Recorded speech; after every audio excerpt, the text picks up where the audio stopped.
প্রিয় দর্শক, আসসালামু আলাইকুম। দর্শক, আপনাদের প্রীতি ও শুভেচ্ছা জানিয়ে শুরু করছি আমাদের আজকের প্রতিবেদন। তো দর্শক, আজকে আমরা এক অসহায় মেয়ের গল্প তুলে ধরব, যার নাম হচ্ছে শিউলি। শিউলি বাবা মা কেউ নেই, শিউলির দাদা দাদি আছে। তো শিউলির ছোট একটা বোন আছে। তো বোনকে নিয়ে দাদা দাদির কাছেই থাকে। তো শিউলিকে জিজ্ঞেস করা হয়েছিল যে আপনি কেন দাদাদের কাছে থাকেন, আপনার বাবা মা কোথায়, কিন্তু শিউলি সেটা বলতে চায়নি, বলার আগেই কান্না করে দেয়। তারপর আর কোনো কিছু জিজ্ঞেস করা হয়নি। তো শিউলি এখন ইউটিউবে এসেছে বিয়ে শাদির জন্য, কারণ তার বিয়ে শাদি দিতে পারছে না তার দাদা দাদি।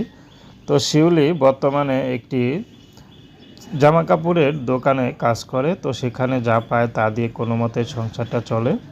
তো শিউলি বোনকে স্কুলে ভর্তি করিয়ে দিয়েছেন ক্লাস 1-এ পড়ে। তো এখন শিউলি চাচ্ছে ভালো একটা মানুষ যে তার সুখে দুঃখে পাশে থাকবে। শিউলি তাকে বিয়ে করবে, তার কোনো পছন্দ নেই, তার কোনো চাহিদাও নেই।